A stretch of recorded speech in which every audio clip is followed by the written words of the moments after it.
Hey everyone, and welcome back. Have you ever thought about who really crushes it in sales? Hmm. You know what I mean? Like, is it certain personalities, or maybe it's more about whether you're a man or a woman? Oh, yeah, for sure. Well, today we're going deep on some super interesting research from the sales experts. Okay, cool. And let me tell you, the findings are pretty surprising. I was really interested to learn about this. Yeah, it is interesting because we always hear those stereotypes about the ideal salesperson, Right. but, the research actually paints a much more complex picture. Oh, I totally agree. I'm ready to dive in. Okay, sounds good. Let's break it down, starting with men versus women in sales. Okay. What did the sales experts find about their approaches and how successful each one is? So it turns out there's no clear winner when it comes to who sells faster. Mm. But there are these distinct strengths we see with each gender. Oh, interesting. For example, the research shows that women are often just amazing at building strong relationships with clients. They're really good at making those genuine connections and showing empathy. Hmm. And that leads to, more loyal customers and clients who are... It makes total sense. When you feel like the salesperson really gets you, it builds trust. Exactly. And that trust turns into sales eventually, right? Absolutely. And that trust turns into sales, even if it's not that, classic sign on the dotted line right away. Right, right. The research actually suggests that women are really good at what we call consultative selling, Okay. where the focus is on long-term value and building a real partnership with the client. Okay, so hold on. What exactly is consultative selling? Yeah. I'm picturing really understanding what the client needs instead of just giving a quick sales pitch and shaking hands. Yeah, exactly. It's about asking in-depth questions, Mm. really listening to the answers, Right. and then coming up with a solution that's perfect for those specific needs. Yeah, It's a more thoughtful and personalized approach for sure. I like it. And it usually leads to customers sticking around for longer. Makes sense. Yeah. So where do men fit in then? Does the research say they have a totally different way of doing things? Well, both men and women can be super successful in sales, Sure. but it looks like men often excel in a different way. Yeah. The research points out that men often lean towards a more assertive and direct sales style. Okay. And this can be really effective in situations where closing deals quickly is super important, Mm-hmm. like in fast-paced environments. Got it. Think of those high-pressure scenarios where time is money. That's really interesting. So it's almost like different sales environments work better for certain approaches, no matter if you're a man or a woman. Exactly. It's about understanding that there's not just one right way to sell. Right. Both the relationship-focused style and the assertive style can work depending on the situation. That's pretty eye-opening. Yeah. Do you find that those gender-based tendencies hold true in your own experience? I'm already thinking about how this applies to me, but let's switch gears a little Sure. and talk about personality now. Okay. What about that age-old question of introverts versus extroverts when it comes to succeeding in sales? Yeah, that's a good one. Yeah, it's funny how we always think of salespeople as these outgoing social butterflies, right? Right. But the research from the sales experts actually challenges that idea in some really interesting ways. Oh, I'm definitely curious to hear more about that. Okay, great. I've always wondered if introverts can really be successful in a field that seems like it needs you to be talking to people all the time. Yeah, it turns out they absolutely can. Really? Yeah, introverts actually bring some really unique strengths to sales that we don't always think about. That's cool. Like what? For example, research suggests that introverts tend to be amazing listeners. Oh, that makes sense. They're not trying to control the conversation or force their own ideas on people. Right. Instead, they're really focused on understanding the client and what they need. So they're less about the pushy sales tactics and more about building a genuine connection. Exactly. I could see how that would be really powerful in building trust. Yeah, for sure. And that natural ability to really listen makes introverts super effective in consultative selling, Right. which we talked about earlier. Yeah. Remember, it's all about taking the time to understand the client's problems and goals before offering a solution. I see. So it makes sense that introverts would do well in that kind of setting. Right. They're not rushing to close the deal. They're more focused on that long-term relationship. Exactly. Okay, I get it. Now, on the other hand, we have extroverts Right. who often thrive in those really fast-paced, high-volume sales environments. Yeah. They just naturally love social interaction. Mhm. and they bring this contagious energy to their interactions, I could see that. which can be super appealing to certain clients. Yeah, that's like the classic image of a salesperson, right? Yeah. That really charismatic, life of the party type who can talk anyone into anything. Exactly. And there's definitely a place for that energy and excitement in sales. For sure. Extroverts are often great at building rapport quickly and getting people excited about their product or service. Okay, so we've got introverts who are awesome at consultative selling and extroverts who kill it in those high-energy, fast-paced environments. Right.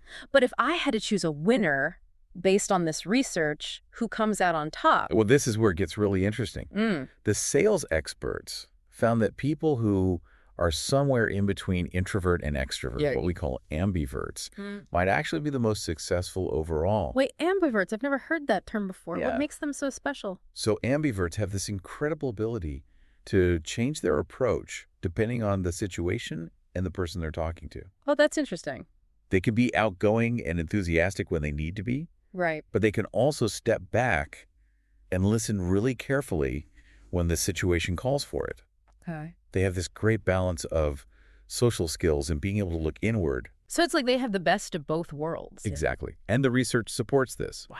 The sales experts found that ambiverts closed something like 20% more deals on average That's huge. than people who were purely introverted or extroverted. Wow. So it seems like being able to adapt is really important for success in sales. It definitely seems that way, yeah. So where do you fall on that spectrum? Mm. And have you seen it affect your own sales approach throughout your career? Well, I've always thought of myself as more on the introverted side, Yeah. but I've definitely learned over time to adjust my approach depending on the client and what's going on. Yeah. And honestly, I think that flexibility has been key to my success. That makes total sense. Yeah. So if we move away from these labels and think about the big picture, it sounds like the main takeaway is that being successful in sales isn't about fitting into a specific mold. You got it. Huh. It's not about trying to be that stereotypical salesperson we see in movies. It's about understanding your own strengths, whether you're naturally introvert, extroverted, or somewhere in between, and learning how to use those strengths to connect with clients and build trust. Yeah, I love that. It's so empowering to think about sales that way. Right. It's not about forcing yourself to be someone you're not. Yeah. It's about being yourself and letting your personality come through when you're talking to clients. Exactly. And I think that's a message that goes beyond just sales. Oh, for sure. In any job, embracing who you are and using your strengths Sure. is a recipe for success. That's a powerful message for sure. But let's bring it back to sales for a second. Okay. Knowing our strengths is one thing, but how do we actually use them to get better at selling? What are some practical steps our listeners can take to turn this self-awareness into real results? That's a great question. And I think the first step is to really spend some time thinking about yourself, honestly. Think about your past sales experiences, both the good and the bad. Okay. What felt natural and easy for you? What did you struggle with? So it's like taking inventory of your own sales style. Exactly.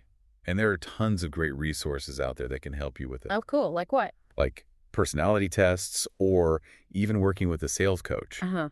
The goal is to get a clearer picture of what you're naturally good at and figure out where you really shine. I like it. And once you have that self-awareness, what's next?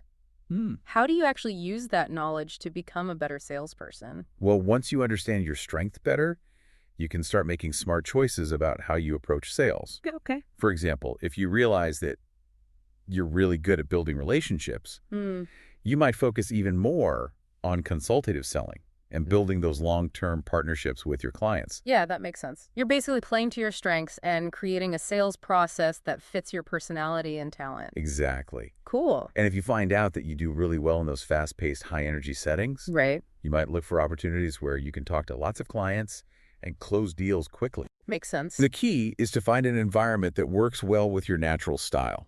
It's like finding the perfect fit, like putting together a puzzle where all the pieces just click into place. I love that analogy Yeah. because it's not just about finding the right sales approach. Right. It's also about finding the right company culture and team to support you. Yeah, for sure. If you're an introvert who likes to think things through and plan strategically, you're probably not going to be happy or effective in a super high-pressure sales-at-all-costs environment. I totally agree. It's like trying to force a square peg into a round hole. Yeah, exactly. It just won't work. Right. You need to find a company and a team that values your unique way of selling. Exactly. So instead of getting stuck trying to figure out who sells best in some general way, Okay. I think the real question is, how can each person, regardless of their gender or personality, discover their own unique selling style and create a path to success that fits their true self? That's a great point. And it's something that applies to so many areas of life, not just sales. Definitely. It's about recognizing that there's no one right way to do things. Yeah.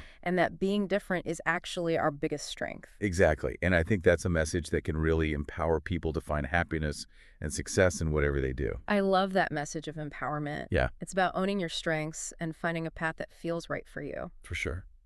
So as we wrap up this deep dive, what's one final thought you'd leave our listeners with today?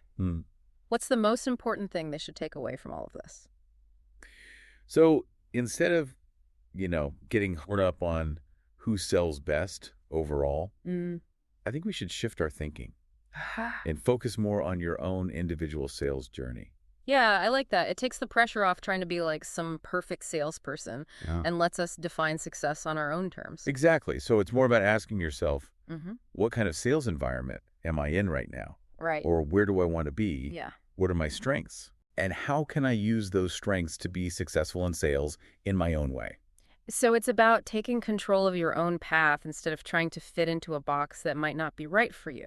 Exactly. And I think that's something everyone can learn from no matter what they do for work. For sure. Don't let those limiting beliefs hold you back, Right. Challenge those old ideas and embrace what makes you different. Yeah, I love that. Yeah. It's all about finding your own way to success. Well, this has been a really insightful deep dive into the world of sales. I don't know about you, but I'm feeling inspired to go out there and embrace my own unique selling style. Me too. And remember, the learning never stops. Keep asking questions, trying new things, and growing as a salesperson. There's always something new to learn. That's great advice. So to our listeners, we encourage you to keep exploring these ideas and don't be afraid to challenge any preconceived notions you might have about sales. Your success story is out there waiting to be written. Go make it happen. Absolutely. Be yourself and watch your sales take off. And that's a wrap on this episode of The Deep Dive. Thanks for joining us.